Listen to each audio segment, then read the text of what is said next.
ये दुनिया तुम्हें वैसी नहीं दिखती है जैसी कि ये दुनिया है। ये दुनिया तुम्हें वैसी दिखती है जैसे तुम खुद हो। जिसकी नजर जैसी है उसके लिए ये दुनिया वैसी ही है।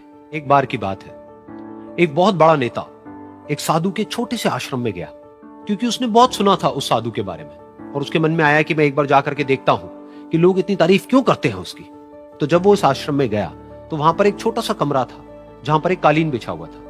वहां पर कुछ लोग बैठे हुए थे नीचे और साधु जी सामने बैठे हुए थे। कुछ सवाल जवाब चल रहा था। तो जैसे ही वो अंदर गया, वो अकेला नहीं था, उसके साथ में 4 बॉडीगार्ड्स भी थे, और उसको ये आदत थी कि जहां पर भी वो जाता था लोग अपनी जगह से खड़े हो जाते थे, उसकी तरफ देखते थे, हाथ जोड़ते थे, अपना सर झुकाते थे।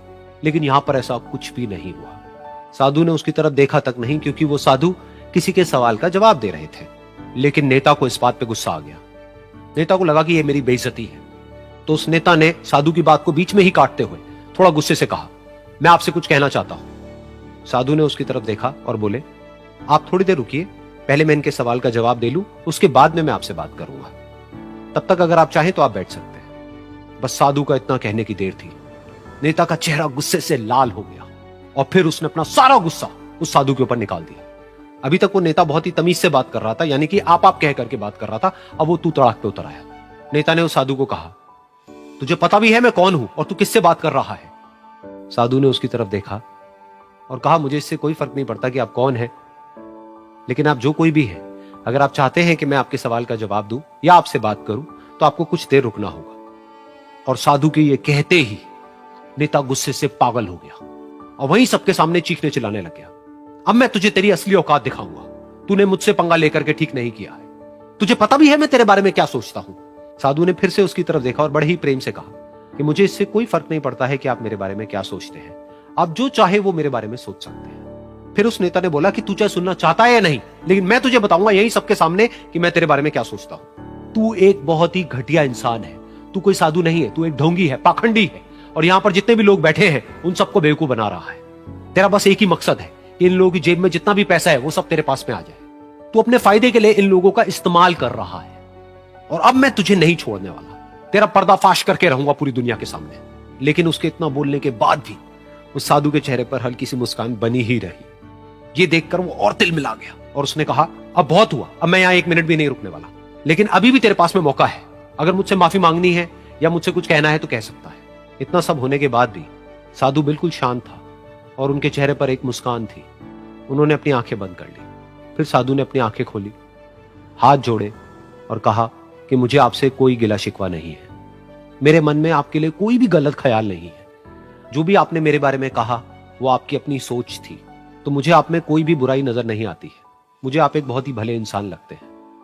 और साधु के इतना कहते ही नेताजी का दिमाग 7वें आसमान पर पहुंच गया।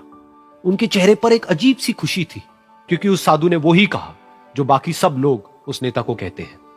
और वो खुशी खुशी उस आश्रम से अपने घर की तरफ चला गया और जा करके अपने पिताजी के साथ में बैठ गया। उसके पिताजी की आंखें बंद थी और वो ध्यान में थे। पूरी जिंदगी उन्होंने सिर्फ लोगों की सेवा करी और बदले में कुछ भी एक्सपेक्ट नहीं किया।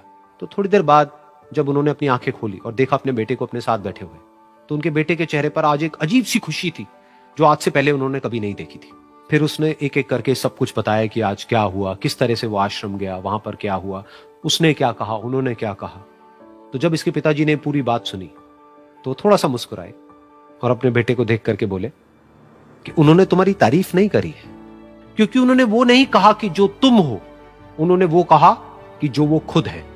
और तुमने जो भी कुछ उनको कहा वो नहीं कहा कि जो वो है, बल्कि तुमने वो कहा जो तुम खुद हो।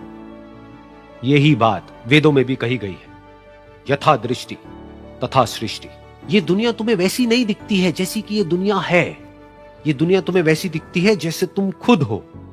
जिसकी नजर जैसी है उसके लिए ये दुनिया वैसी ही है। तो अगर तुम अपनी दुनिया को बदलना चाहते हो तो उसका सिर्फ एक तरीका है, अपनी नजर को बदलो। इस दुनिया में बहुत सी भाषाएं बोली जाती है। इन सारी भाषाओं में सबसे मीठी भाषा होती है मतलब की भाषा। अगर आपसे कोई बहुत मीठा बोलने लगा ना, समझिए कि कहीं ना कहीं मतलब छुपा है। मतलब की भाषा बहुत होगी यहाँ पे। लेकिन ये जुबान जो है ना आजकल बहुत खतरनाक हो गया। कभी कभी देखते होंगे कुछ लोग आपके गलत बात का भी जवाब नहीं दे पाते हैं। तो जवाब देने भाई साहब सबको आता है, बीच में माँ बाप का संस्कार चला आता है। और संस्कार बहुत चीज़ होती है, संस्कार यदि आपके अंदर है तो सब कुछ हारने के बाद भी आप जीत सकते हैं। और अगर संस्कार की जगह अहंकार आ गया ना तो जीता हुआ भी चीज़ों को हार सकते हैं।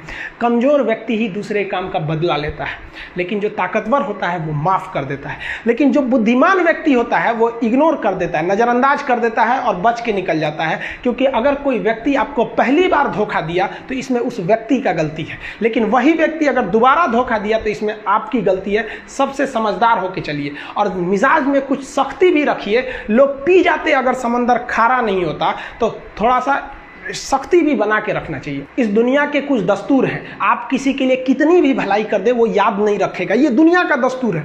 और आपकी गलती को कोई भूलेगा भी नहीं, इसे आप बुरा नहीं मानिए, ये दुनिया का दस्तूर है, इसे आप चेंज नहीं कर सकते। जैसे सूरज पूरब से निकलता है वैसे ही ये चीज़ें होंगी।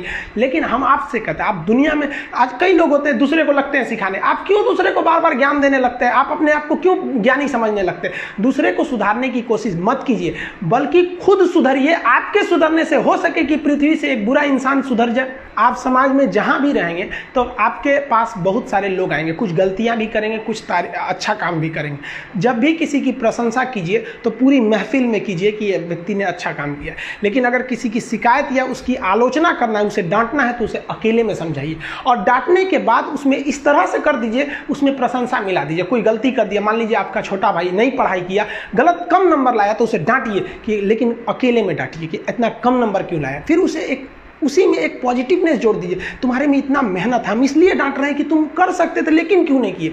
मतलब आप केवल इसे निगेटिव मत बोलते रहिए। और किसी भी रिश्ते को अगर बिगाड़ना है ना, चाहे कितना भी गहरा रिश्ता क्यों ना हो, उसकी कमियों को डेली कोंचते रहिए। तुम ये किया, तुम ये किया, तुम ये किया। यार दुनिया का कोई रिश्ता चौपट हो जाएगा। गलतियां सबसे हो जाती हैं, लेकिन दोबारा गलती नहीं होना चाहिए। जब भी किसी की आलोचना करिए तो उसमें एक छोटी सी प्रशंसा जोड़कर ही उस आलोचना को खत्म कीजिए कि शुरुआत तो डांटने से किए थे, बाद में उसका हौसला बढ़ा के हंसी मजाक में उसे निकाल दीजिए। बीच बीच में उसे फिर एहसास दिलाइए, लेकिन बार बार कमियों को नहीं गिनाना।